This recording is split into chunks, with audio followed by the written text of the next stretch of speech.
Everyone at some point in their lives will spend time with a crying infant. Whether it's your own child, a family member's child, or a friend's child, it can be hard and stressful when trying to figure out why a newborn is crying and what needs you need to meet of theirs to make them calm down.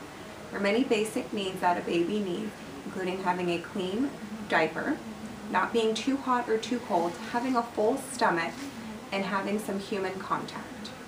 An infant is a fragile life that's depending on others to take care of them. Their only means of communication is to cry to let you know that something's wrong. But it can make it difficult because all they do is cry, so you don't know they can't tell you they're hungry. They'll simply cry instead, and trying to figure out if they're crying because they're hungry or wet or they just need to be held can be quite difficult. A newborn infant will eat quite a bit of food. They will eat in their first 3 months either exclusively by breastfeeding or formula, or some moms choose to do a combination of both. And they will eat 6 to 10 times a day. Now, a newborn baby will start eating between 2 and 3 ounces a day, and then usually add 1 to 2 ounces per month until they top out at 8 ounces at a feeding. Breastfeeding is when an infant feeds strictly from the mother's breast, or if the mother pumps her breast milk and then feeds it to the baby while in a bottle. Breastfeeding can be difficult and sometimes hard for the mom to produce enough milk. According to Catherine Huggins, who is an RN and a lactation consultant, the herb fenugreek can be used to increase breast milk production. If you eat 3 tablets 3 times a day, most women in her breastfeeding clinic will see results within 24 to 72 hours. You can buy a bottle of 100 at Vitamin World for about $7.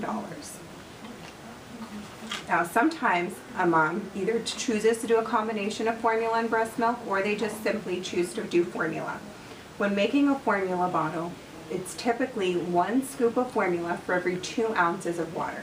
So if you were to make a 4-ounce bottle, you would put 4 ounces of water and 2 scoops of formula and shake it well.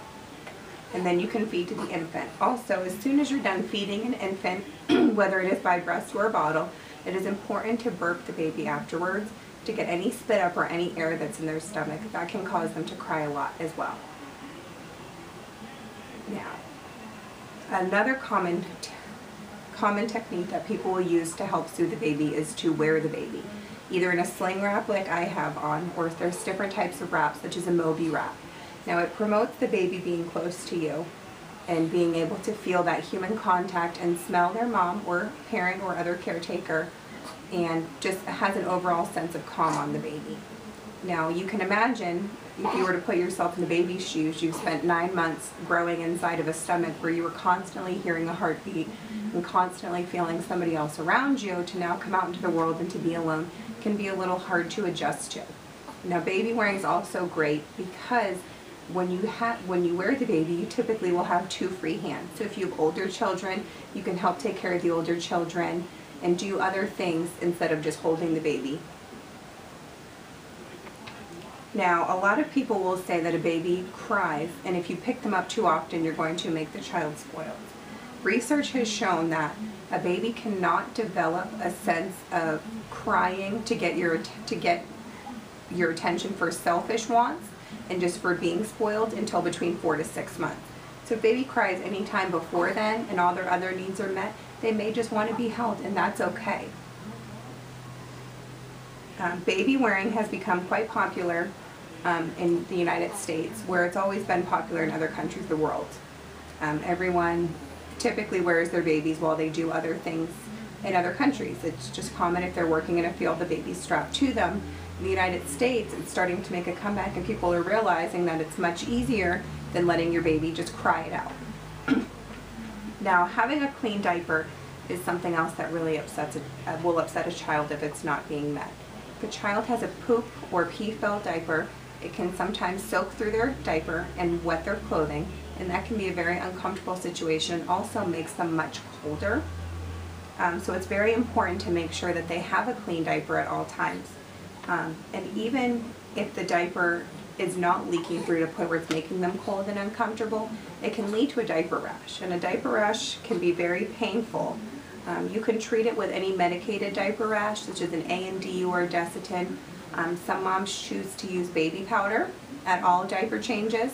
Or some people would choose to use just a Vaseline or petroleum jelly to help create a barrier between the moisture and the skin.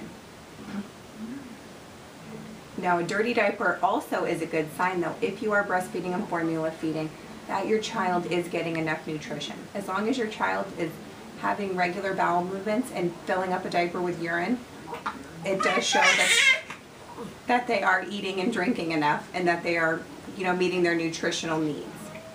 Now, in conclusion, a full stomach, some human contact, and a clean diaper is typically all a baby needs to be happy.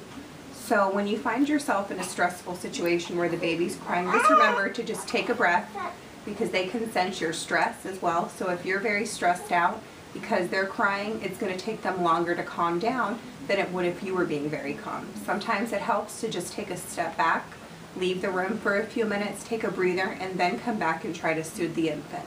And just make sure they're full, have a full stomach, and they should be pretty happy. And that's how to help you soothe the baby.